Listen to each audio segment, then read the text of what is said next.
Welcome to the deep dive. This is where we grab that mountain of research you send our way and really trying to boil it down to the essentials, the things you won't forget.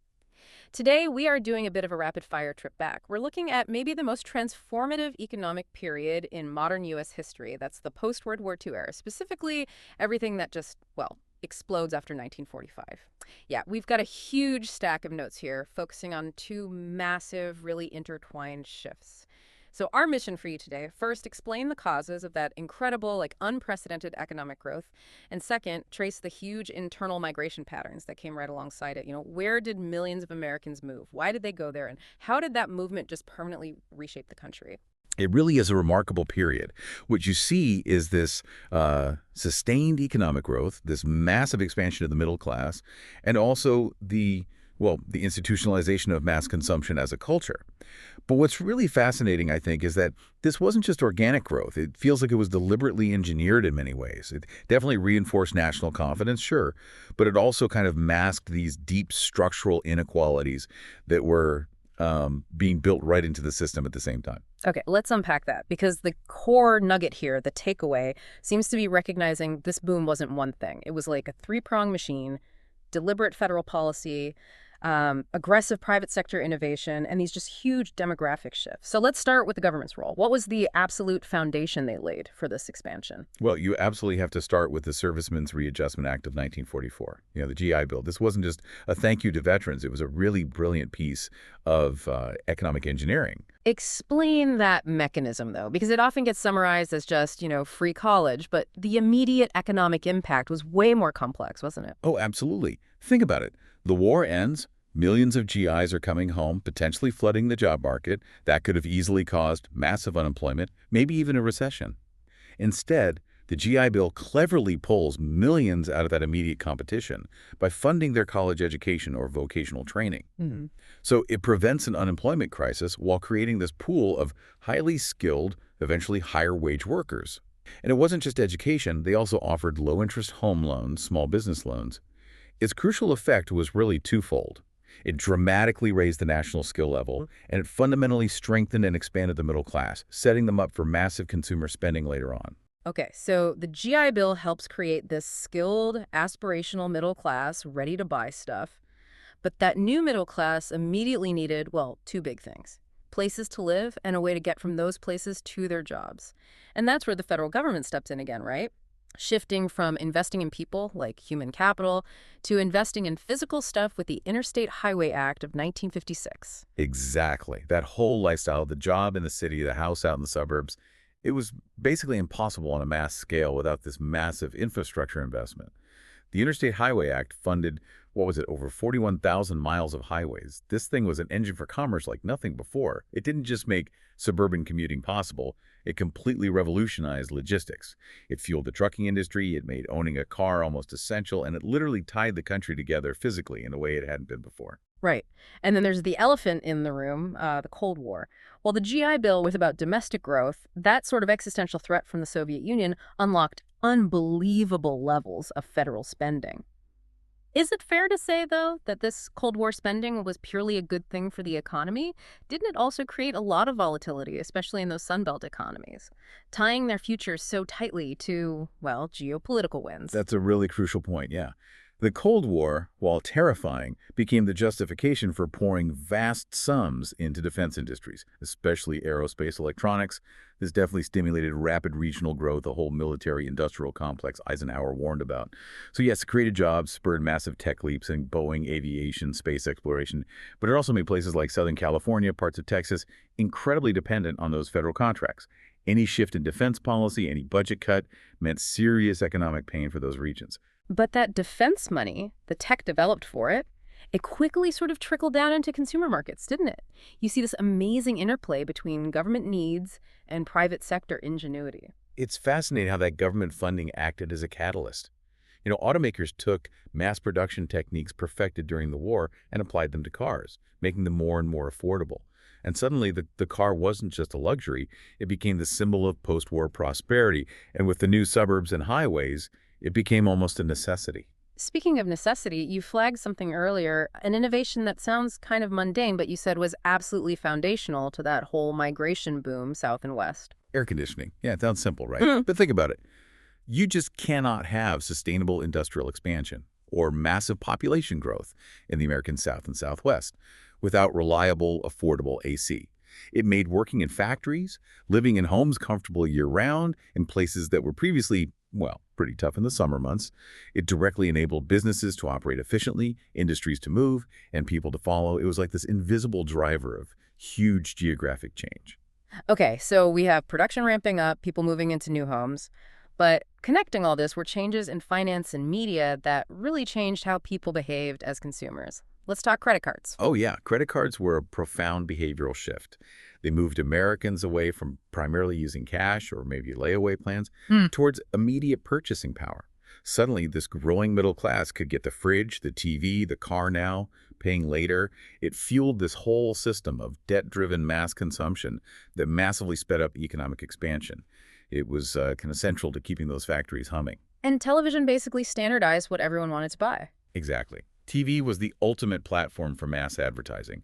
In this huge, diverse country, TV created a kind of unified national consumer desire. Advertisers could beam the image of the perfect car, the perfect kitchen, the standardized suburban ideal right into people's living rooms. It linked all those new technological innovations directly to cultural change and created this incredibly powerful engine for even more economic growth. Okay, so if the government and private sector built this sleek, powerful economic machine, then the baby boom provided the explosive, relentless fuel needed to run it full throttle for decades. That's a perfect analogy. Between roughly 1945 and 1960, the U.S. population just exploded. It increased by over 50 million people. This was driven by high birth rates after the war, returning servicemen, starting families. It wasn't just a bump, it was a demographic tidal wave. And what happens when you suddenly add 50 million people all around the same age to a country almost overnight? Well, you get this unprecedented cascading wave of demand hitting society. First, they needed space, right? So immediate massive demand for housing, which fuels a huge construction boom.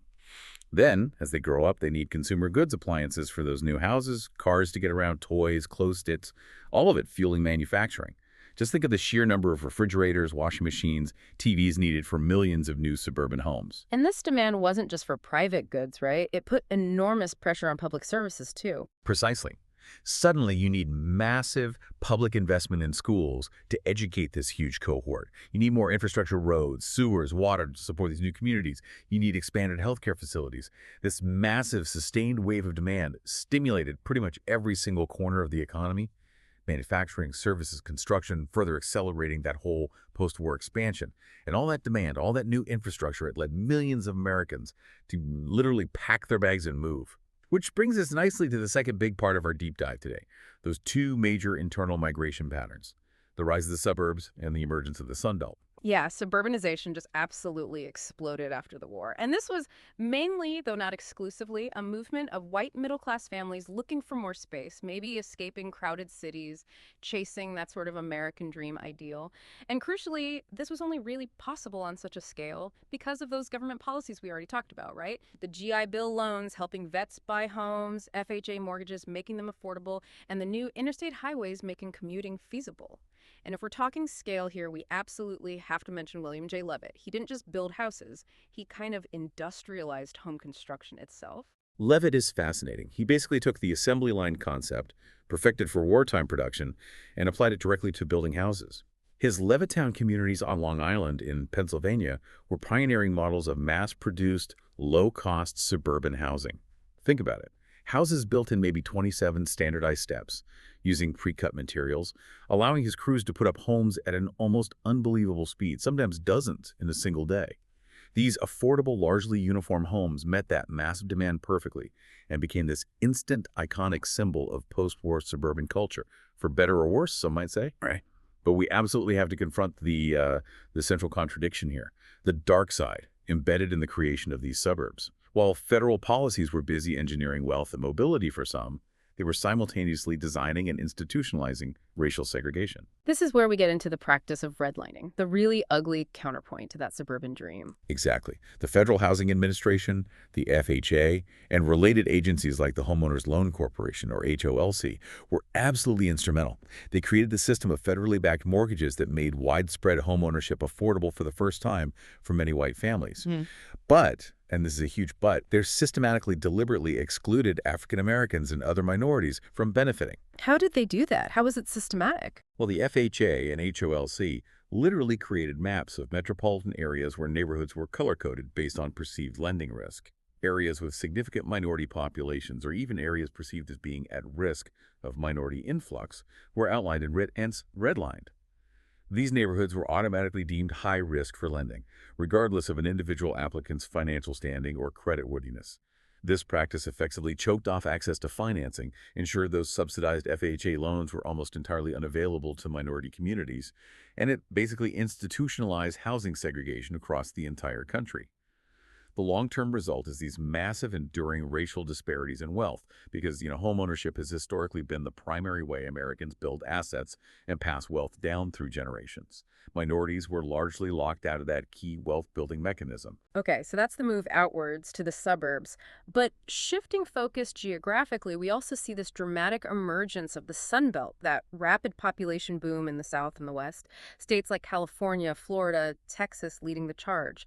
This meant people moving huge distances. Yes, several factors really came together to make that possible on such a large scale. First, you can't discount the simple appeal of the climate for many people, especially moving from the colder Northeast and Midwest. Second, as we discussed, those brand new interstate highways made long-distance moves much easier and cheaper than ever before. But maybe most critically, the jobs are moving too, following that huge wave of Cold War defense spending. Returning GIs, new graduates, skilled workers, they were all attracted to the booming defense, aerospace, and electronics industries that were either relocating or expanding rapidly in Sunbelt states. So zoom out to the national level. What were the really big long-term consequences of this massive population shift away from the traditional Rust Belt areas towards the Sun Belt? Oh, the consequences were immense, and frankly, they still define a lot of American politics and economics today. Economically, you saw tax dollars, private investment, capital flowing dramatically southward and westward. This reinforced that regional industrial boom, particularly in defense and tech. Politically, it was a seismic shift. Population equals political power in the U.S. system. So as people moved, so did congressional seats, electoral college votes, and overall political influence. Power literally drained away from the old industrial centers in the Northeast and Midwest towards the Sun Belt. These states became increasingly influential in setting the national agenda, shaping everything from resource allocation to foreign policy debates for the rest of the 20th century, and arguably right up to today. Wow. It really was a monumental era of change. So just to recap the massive transformations we've kind of navigated today, post-war prosperity completely rewrote the American map across what? 4 key dimensions. Economically, we saw this hugely expanded, credit-fueled middle class, alongside the rise of powerful new regional economic centers, especially in the Sun Belt. Demographically, you had the relentless pressure of the baby boom, driving that massive suburbanization, plus the historic internal migration shifting population south and west. Socially, this era really defined modern consumer culture, but it also critically cemented institutional racial segregation in housing, creating that long-term wealth gap that we still grapple with today. And politically, as you just said, those migration patterns shifted the whole center of gravity in American politics, giving new power to Sunbelt states and reshaping federal priorities for decades to come. These weren't small tweaks, they were engineered tectonic shifts. Yeah, the key takeaway, I think, is that this post-war boom wasn't just some happy accident. It was, in large part, a result of targeted policies and massive demographic forces working together. And it established these specific, often contradictory patterns of growth, mobility, segregation, and regional influence that would define the U.S. for the rest of the century. So, considering that profound, really lasting role of federal policy, thinking specifically about the GI Bill and all that targeted defense spending in actively engineering not just economic growth, but also where people lived and who got to be middle class, here's a provocative question for you to think about. What single current federal investment, or maybe even a disinvestment, do you think is shaping the next major shift in American geographical power or class mobility right now? Something to chew on. Until next time, keep digging.